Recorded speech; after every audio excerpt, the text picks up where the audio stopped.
The moment we do that, this whole nightmare, these tragedies and these deaths stop within 2 to 3 weeks. And it's utterly inexcusable, unforgivable, blood on the hands of the government, the Home Secretary, the Prime Minister, and all of these people who will not do this. The political class has once again decided to turn their gutless, pathetic, wimp-like heads away.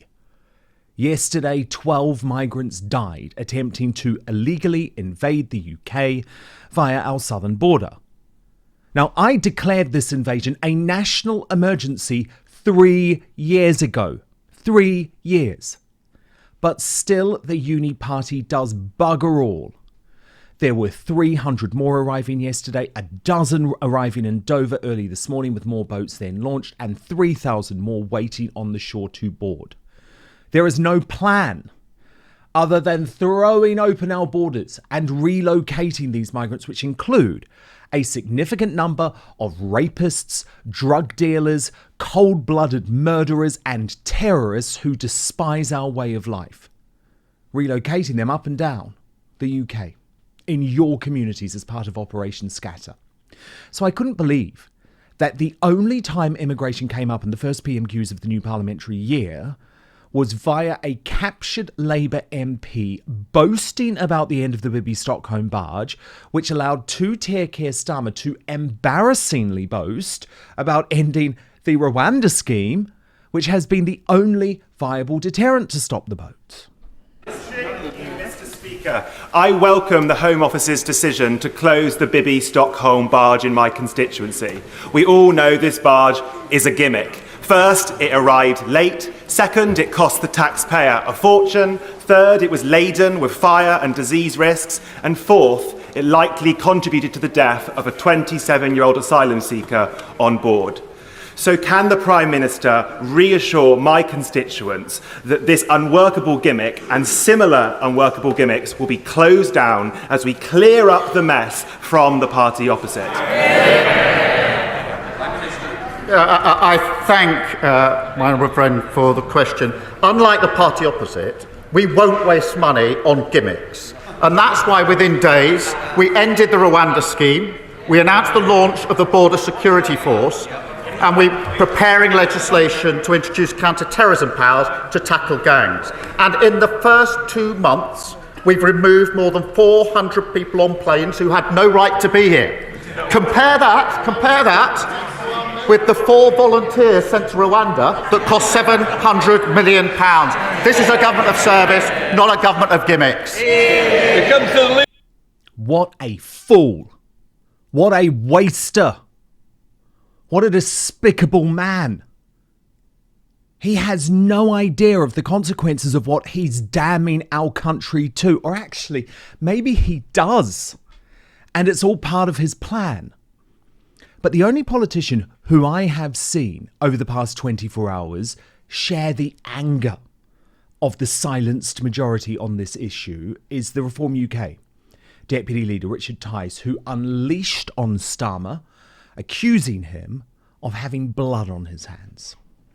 The only way the deaths will stop, and about 40 people now have died this year alone trying to cross the English Channel, is if you pick up and take back. And do you know what makes me absolutely sick with fury and rage is the bleating and whining of people like Care for Calais and the Refugee Council and other do-good bodies who say we need more safe and legal routes. The only way to stop these deaths and this tragedy is to pick up and take back.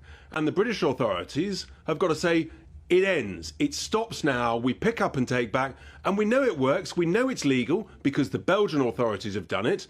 And on one day since being the new government, the border force under the new Labour government did exactly the same thing when a boat got into trouble. The moment we do that, this whole nightmare, these tragedies and these deaths stop within 2 to 3 weeks. And it's utterly inexcusable, unforgivable, blood on the hands of the government, the Home Secretary, the Prime Minister, and all of these people who will not do this. Now the thing is, even Starmer doesn't seem to believe he's actually Prime Minister.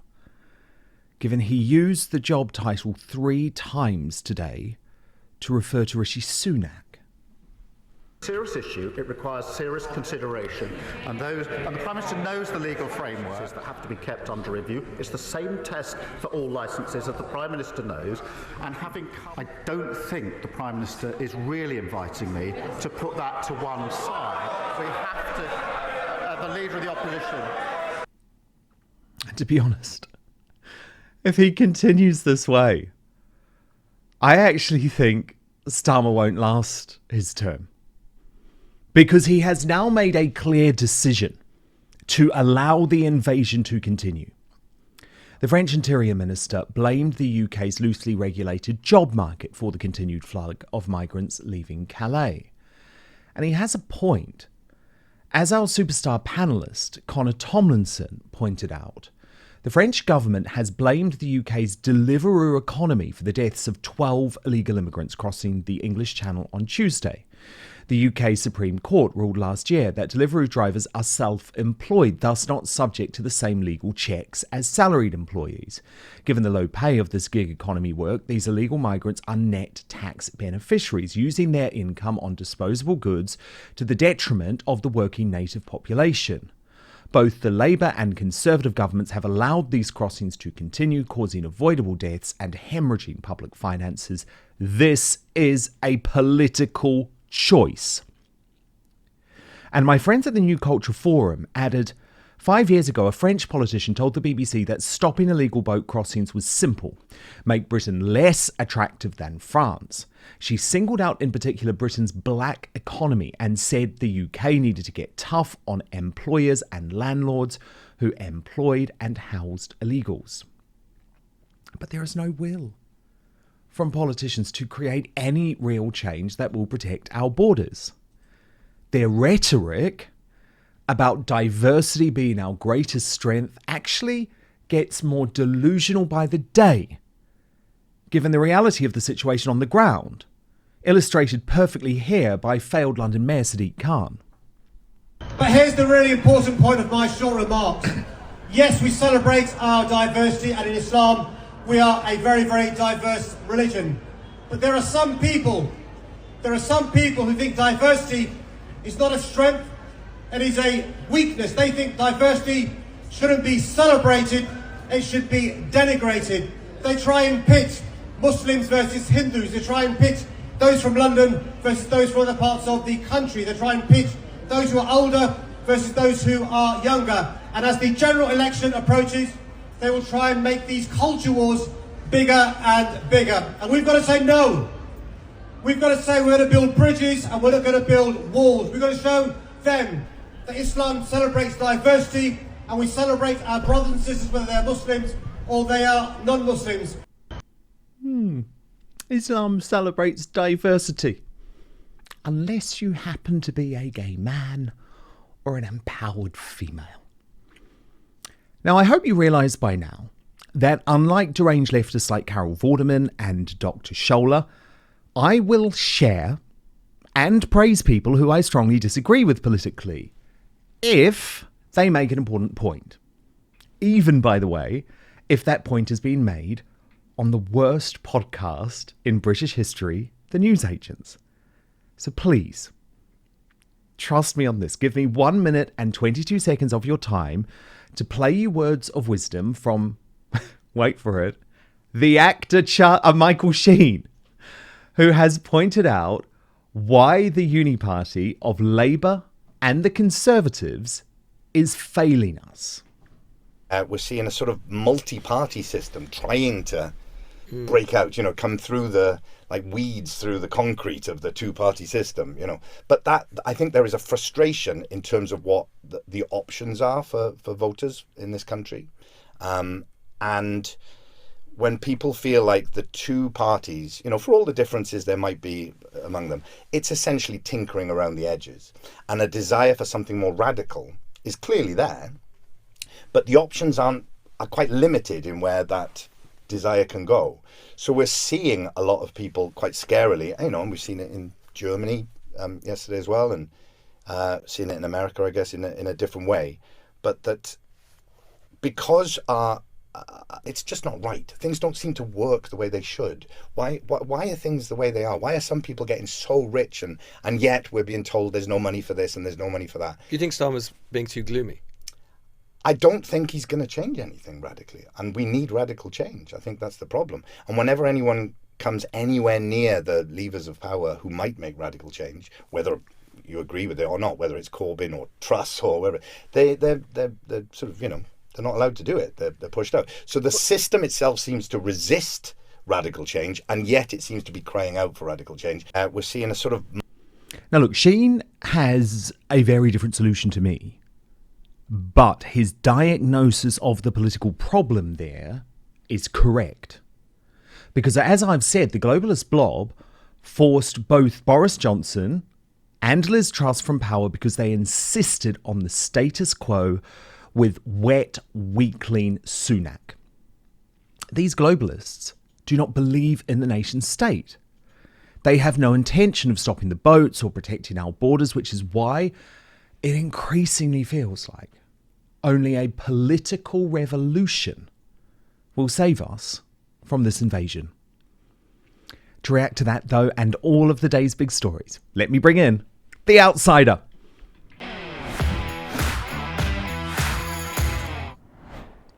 And he's back, as always, delighted to be joined by one of our favourites, Father Kelvin Robinson, who has announced, as you may know, that Starmer's satanic policies have forced him to quit the UK, which he will speak about in detail in his first interview later in the show. But before that, Kelvin, I want to get your reaction to Richard Tice accusing Starmer of having blood on his hands for quite simply choosing to allow this invasion to continue.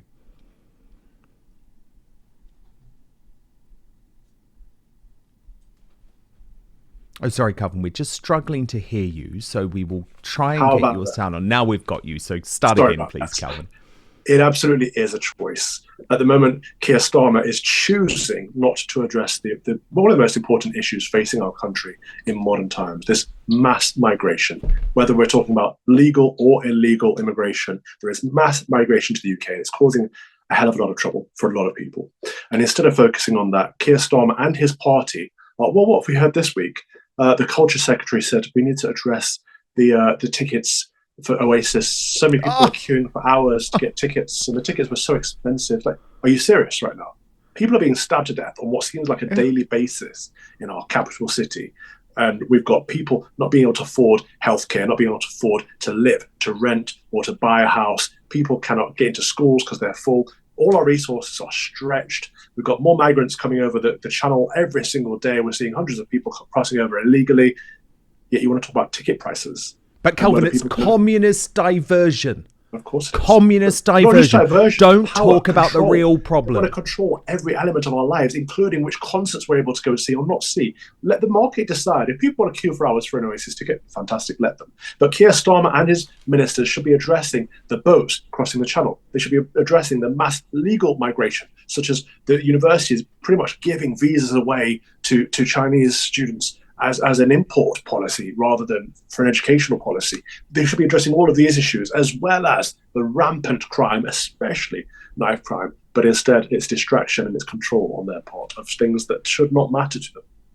I could not believe, Kelvin, that the only time immigration was raised in PMQs at all today, was to praise getting rid of the Bibby Stockholm, getting rid of the Rwanda scheme. I mean, the Conservative government failed. They absolutely failed on the invasion, but they were probably the two deterrents that we had. And it made me feel sick seeing Labour celebrate getting rid of the only deterrent, because it will only be deterrence in the end that does stop the invasion. They don't want deterrents.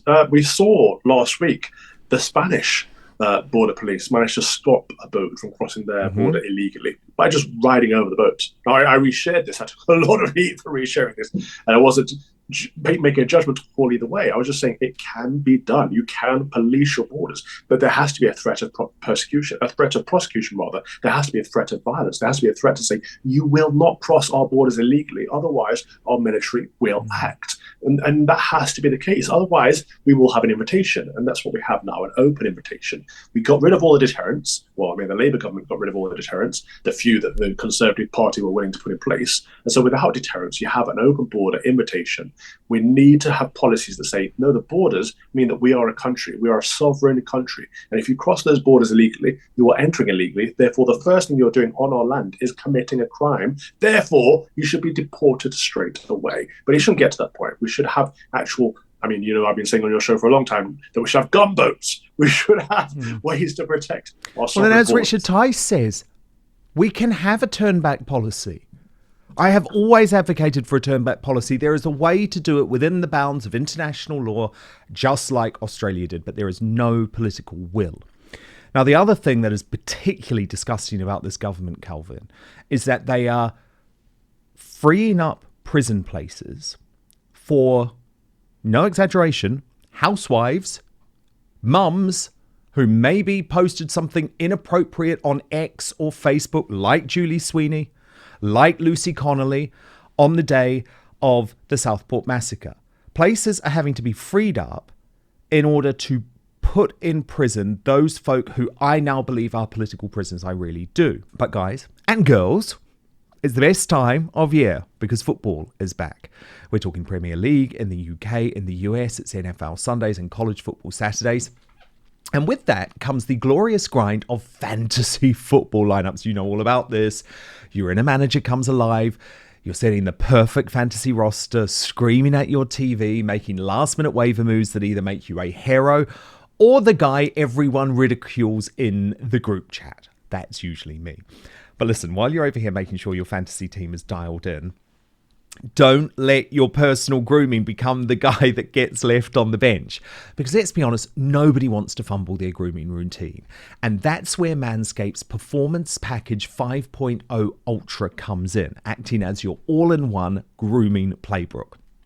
From keeping things sharp down below with the Lawnmower 5.0 Ultra to taking care of those rogue nose and ear hairs, and we all hate those with the Weed Whacker 2.0, this is the lineup that'll keep you looking and feeling like a champ on and off the field. You want to be clean, you want to be confident, you want to be ready to dominate your fantasy league. Now, the Lawnmower 5.0 Ultra Groin and Body Hair Trimmer is the franchise player of your grooming roster with precise trimming capabilities. It's reliable, efficient, and gets the job done without fumbling.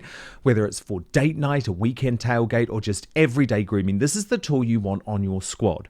No one wants a surprise nose or ear hair making a guest appearance on game day, so the Weed Whacker 2.0 handles those details like a pro, keeping you neat and ready to go. No missed tackles in your grooming game.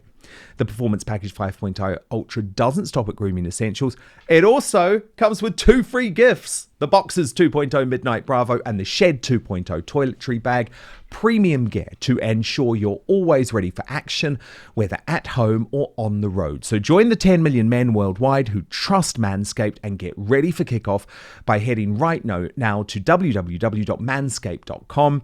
Use the code Outspoken for 20% off and free shipping.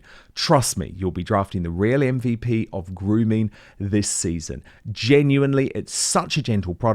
No more cuts, reduce the risk of ingrown hairs and grooming accidents. And once you try these, you'll never look back. Your grooming game will be changed forever. So 20% off, free shipping using the code Outspoken at manscaped.com. Stay on top of your grooming game and be ready for anything the season throws your way. But Calvin, we were promised that no violent criminals, no sex offenders would be unleashed on the streets. Now, I'm not usually a fan of Channel 4 News. I think on the whole, they're crooked and they're a biased news organisation.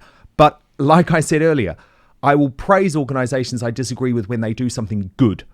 And Channel 4 News has a whistleblower revealing that that is a load of baloney from Starmer and the Labour government. In fact, violent criminals and sex offenders will be released early. Watch this report and I'll get you to react off the bat, Calvin.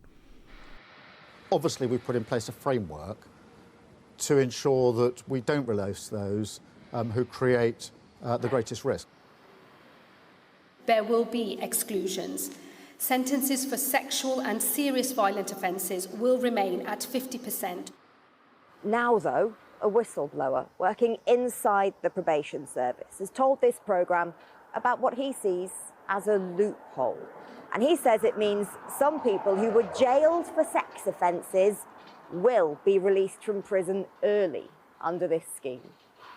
It doesn't make sense to me. Speaking anonymously, what we can say is he's a probation officer in the north of England. He told us about the case of a sex offender considered high risk who will soon be released 4 months early under the new scheme. So there's things we're putting in place, but the clock's ticking all the time. And when he checked the rules, he realised that case won't be a one-off. We've been told repeatedly that sex offenders won't be released early under this. Well, indeed, it's a definite loophole to me. It doesn't fit with justice. It certainly doesn't fit with victim rights. What he calls a loophole, although the MOJ refutes that description, will affect some prisoners serving time for crimes excluded from the early release scheme, like sexual offences, if they were also sentenced for another offence that does qualify, like theft or common assault. So, Calvin, sex offenders, violent criminals will be released early, unleashed on our lawless streets in order to lock up people like Julie Sweeney and Lucy Connolly. I've been saying this since the beginning, since they announced that they were going to have to release criminals early, that some of them will be violent, some of them will be sex offenders, and the government has no way to wean them out at all. And this proves to be true. And why, when someone is nearing the end of the sentence, are we letting them out early anyway for a violent crime or a sexual abuse crime? They should be serving the entirety of their sentence. That's how a punitive criminal system should at least work. But the fact that we're letting them out for the purposes of putting people in who've said hurty words on Facebook or mistweeted something on Twitter is absolutely outrageous. Again, it comes down to this communist government and their control over every single aspect of our lives, including the approved narrative. Now, we've been saying that there has been an approved narrative for a long time, even under the Conservatives. But unfortunately, the Labour government want to actually kind of dictate what an approved narrative is, and if you step outside of those bounds, you will be arrested for it. And they'll say it's hate speech, they'll say it's disinformation, they'll even go as far as to say it's misinformation and lock people up for that, rush them through the courts, rush them through the judiciary, send them straight to prison, at the same time as letting out these violent criminals and these sexual abusers. It's upside down. It's really, really scary. Yeah, for all their faults, Calvin, and don't get me wrong, the Conservative government had many, especially during COVID when it came to trying to control speech. But for all their faults, they were not throwing people in prison for social media posts. That is where we're at.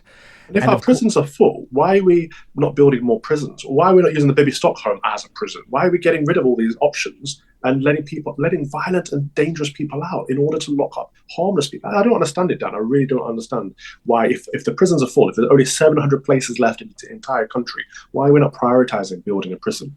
Over COVID, they said there weren't enough hospital spaces. They built emergency hospitals. They were never used, but they were able to whip them up. Why can't we do the same for prisons? Well, the thing is, Starmer doesn't actually want to lock people up. That's the irony. He's hired a prisons minister who is all about restorative justice and rehabilitation and being out in the community. So the irony is, he only interferes in the justice system when it is political prisoners, when it's people who he thinks are going to challenge him on the key points, like what we saw with the riots after the Southport massacre. And Douglas Murray, who has become a real champion for the British people throughout this period, has again very powerfully gone viral for insisting that it is wrong, completely wrong, as I say, as Calvin says, to brand these folk who are protesting to try and protect British values as far right. Watch this. The British public should not endlessly be putting up with being insulted and defamed. And my belief is that we have the right to stand up for our traditions and a right to stand up for our holy places and our holy days. And that the situation we're in is that if anyone does say we must, if people are going to threaten to attack the cenotaph, we should defend it, people will say the people who defend it are far-right extremists. By the way, something they would never say against the people, the other way round, who would deface the cenotaph. So, we have been transformed as a society into an incredibly febrile, low-trust society. Low-trust society, Calvin, do you agree? Absolutely, it's a low trust society in many elements of our lives, but we've forgotten what trust means. It means having faith in someone or something. And in our society today, we want to have evidence before we can have that trust, and that isn't how it works. It's back to front. And so we need our governments, we need our politicians, we need our judiciary. All of them need to remember that they are there to serve us, and therefore the trust should be in the British people, because the British people are sovereign. It's not the other way around. We shouldn't be trusting our politicians. We shouldn't be trusting our police forces or our judges. They should be trusting in us and serving us, and that's where it becomes reciprocal. Thank you so much for watching Dan Wootton Outspoken. Please do subscribe if you want lots more clips and interviews like that. Plus, if you want to watch our totally uncensored after show, then visit www.outspoken.live.